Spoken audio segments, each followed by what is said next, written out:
Akhir Januari lalu, Carlos Enrique Casemiro atau biasa disapa dengan Casemiro memutuskan untuk mengakhiri masa kerjanya di Manchester United. Mengingat performa keren gelandang asal Brasil tersebut di beberapa pertandingan terakhir, apakah Casemiro dan United harus mengurungkan niatan tersebut? Casemiro merapat ke Inggris dari Real Madrid pada Agustus 2022, dengan biaya transfer sekitar 70 juta pound sterling atau setara 1,6 triliun rupiah untuk kurs saat ini. Saat itu penilaian publik terbelah, antara pro dan kontra. Alasan mereka yang kontra, salah satunya karena nilai transfer yang begitu tinggi untuk pemain dengan usia termasuk senior, 29 tahun ketika bergabung ke Old Trafford. Di sisi lain, Casemiro punya rekam jejak mentereng, dengan karakter juara bersama Real Madrid. Portofolionya termasuk memenangi 5 titel Liga Champions, bahkan lebih banyak dari torehan total Manchester United di ajang itu. Casemiro berperan vital sebagai sosok gelandang bertahan yang mengawal duo maestro lini tengah Real Madrid, Luka Modric dan Toni Kroos. 4 tahun berlalu di Inggris, Casemiro membantu United meraih Carabao Cup 2023, mencetak gol sundulan di laga final melawan Newcastle. Kapten tim nasional Brasil itu juga memenangi Piala FA 2024. Kontrak Casemiro berakhir Juni 2026 mendatang. Meski demikian, tak ada tanda-tanda kubu setan merah mau menyodorkan kontrak baru. Pun demikian halnya dengan si pemain sendiri. Casemiro akhirnya memilih menyelesaikan kontrak di Old Trafford. Ia tak memperpanjang masa bakti bersama Manchester United. Casemiro bahkan sudah pamitan. Saya akan selalu membawa Manchester United sepanjang hidup. Sejak hari pertama menginjakkan kaki di stadion indah ini, saya langsung merasakan gairah Old Trafford. Sekarang bukan saatnya mengucapkan selamat tinggal. Kita masih punya banyak hal untuk diperjuangkan dan banyak kenangan yang akan kita ciptakan bersama dalam 4 bulan ke depan.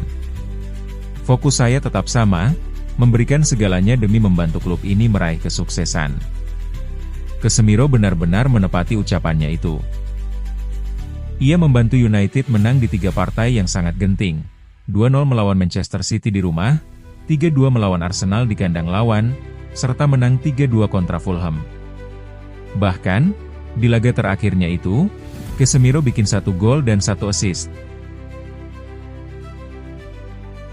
Distribusi bolanya membaik. Ia kembali dominan dalam urusan defensif seperti menekel bola, cegatan bola, termasuk dominan di duel-duel udara. Penampilan menterengnya di beberapa pertandingan terakhir membuat para pundit yang sempat mengkritiknya beberapa waktu lalu, mulai balik arah. Salah satunya adalah Jamie Carragher. Mantan kapten Liverpool itu pernah bilang bahwa Casemiro sudah tak pantas main di Liga Inggris, melainkan lebih cocok di Amerika Serikat atau di Arab Saudi. Meski begitu, beberapa waktu lalu, Carragher seperti menjelat ludah sendiri alias berani menarik ucapannya. Ia gantian memuji Casemiro karena penampilan bagusnya. Sekarang, bisa dibilang kalau kemampuan sepak bolanya jelas belum hilang. Melihat apa yang dia tampilkan musim ini di Premier League, dan bukan cuma saat lawan Fulham di kandang, lihat juga penampilannya minggu lalu saat tandang ke Arsenal dan saat menjamu Manchester City. Kredit buat dia. Sekarang dia terlihat seperti pemain yang benar-benar berbeda. Secara fisik pun dia kelihatan beda. Waktu saya bilang hal itu, jujur saja, dia terlihat seperti pemain tua yang sudah mendekati akhir karirnya. Menjadi unik jika mengingat kebangkitan Casemiro seperti bersamaan dengan pergantian pelatih di kubu setan merah. Sejak Ruben Amorim dipecat dan posisinya digantikan oleh pelatih interim Michael Carrick, Casemiro jadi lebih nyaman. Salah satunya adalah bagaimana Carrick tak lagi memaksa Casemiro hanya berduet dengan Bruno Fernandes di lini tengah. Dua gelandang itu kini didampingi tenaga yang muda, lebih ekstra, lebih dinamis, dalam wujud Kobbie Mainoo. Beban kerja defensif Casemiro jadi lumayan berkurang dengan hadirnya Mainoo, yang juga punya peran menjadi konektor tim. Amorim pernah bilang bahwa Casemiro tidak cocok menjadi duet gelandang dalam formasi andalannya, 3-4-3. Alhasil menit bermainnya langsung berkurang drastis di era kepelatihan Amorim. Di satu sisi, Amorim juga tak sepenuhnya salah. Casemiro adalah pemain warisan masa lalu Iblis Merah.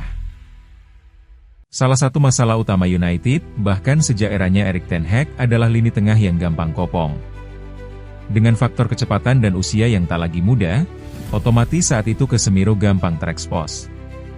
Apalagi, Amorim ingin pemain yang bisa melakukan tekanan secara konstan, terus-menerus.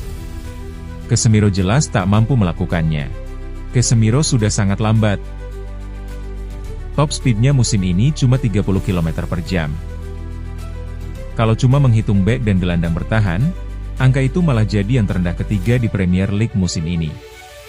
Makanya, kontribusi pertahanan Casemiro memburuk di era Ten Hag maupun Amorim. Meski begitu, kontribusi ofensifnya justru stabil. Publik sering salah kaprah mengira bahwa ia adalah gelandang bertahan murni. Salah satunya karena peran yang ia jalani bareng Modric dan Kroos di Madrid. Casemiro memang meredam potensi ofensifnya, mengingat Modric dan Kroos bisa dibilang sebagai dewa dalam banyak aspek ofensif. Saat bergabung ke United, Casemiro aktif kembali berperan untuk lini depan melalui berbagai cara. Ambil contoh kontribusi golnya. Dalam setahun terakhir, atau sejak Februari 2025, Casemiro mampu berkontribusi 11 gol di semua ajang. Ia membuat 7 gol dan mengemas 4 assist. Bahkan, cuma Bruno yang punya kontribusi lebih baik. Bruno bikin 35 gol dan assist pada periode yang sama. Kelebihan lain Casemiro adalah kemampuan distribusi bola, terutama melepas umpan-umpan terobosan. Operan-operan itu pada akhirnya membantu United menciptakan peluang gol. Contoh paling nyata adalah umpan terobosan untuk Matheus Cunha di laga melawan Fulham akhirnya berbuah gol. Meski demikian, nasi sudah menjadi bubur. United sudah mengumumkan perpisahan, dan kecil peluang sekali para petinggi United berubah pikiran. Misalnya, memperpanjang kontrak Casemiro setahun lagi. Salah satu penyebabnya adalah masalah gaji. Kabarnya, Casemiro adalah pemain dengan gaji tertinggi. Ia dibayar 350.000 pound alias 8 miliar seminggu. Dengan kata lain, gajinya setara 416 miliar setahun. Jumlah gaji sebesar itu barangkali bisa untuk membayar 2 atau 3 pemain lain. Alasan logis kedua adalah usia yang makin menua. Musim ini, Casemiro sudah 34 tahun. Ia adalah pemain utama yang paling tua di kubu United. Sebetulnya ada satu lagi pemain yang lebih tua. Dia adalah kiper cadangan, Tom Heaton yang sudah berusia 39 tahun. Tapi, Heaton bukan pemain utama Iblis Merah. Casemiro berbeda. Dia masih sangat penting, pemain utama, tapi usianya sudah 34 tahun. Di bawahnya, ada bek tengah Harry Maguire yang berusia 32 tahun, kemudian kapten tim Bruno Fernandes yang sudah berusia 31 tahun, bek kiri Luke Shaw di usia 31 tahun, serta bek tengah asal Argentina Lisandro Martinez yang berumur 28 tahun. Mereka adalah 5 pemain reguler tertua di kubu setan merah. Manchester United sudah mengupayakan permajaan di awal musim ini.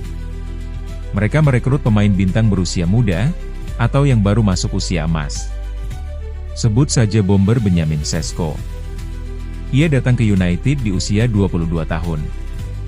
Bryan Mbeumo yang didatangkan dari Brentford, dibeli di usia 25 tahun. Matheus Cunha dibeli dari Wolves di usia emas, 26 tahun. Kiper asal Belgia Senne Lammens, direkrut dari Royal Antwerp, dan saat ini masih berusia 23 tahun. Dengan kata lain, United sudah keluar banyak uang untuk meremajakan skuad. Kalau sampai harus mempertahankan Casemiro, rataan usia mereka bisa naik lagi. Oleh karena itu, wajar kalau nantinya United tetap berpisah dengan Casemiro. Yang jadi pekerjaan rumah berat adalah mencari penggantinya. Isunya, United sudah punya beberapa target pemain muda di posisi yang sama. Carlos Baleba kabarnya diincar musim panas tahun depan. Saat ini, Baleba berseragam Brighton, klub yang dibelanya sejak 2023. Target lainnya adalah gelandang muda Elliot Anderson yang bermain untuk Nottingham Forest. Usianya baru 23 tahun dan sudah tampil buat tim nasional senior Inggris. United juga disebut mendekati gelandang asal Brasil, João Gomes. Pemuda berusia 24 tahun itu membela Wolverhampton Wanderers. Bagaimana pendapat kalian? Apakah United memang butuh gelandang pengganti Casemiro? Atau sebaiknya Casemiro dipertahankan setahun lagi? Pengalamannya bisa dipakai buat membimbing para pemain muda. Tulis pendapat kamu di kolom komentar. Sampai jumpa.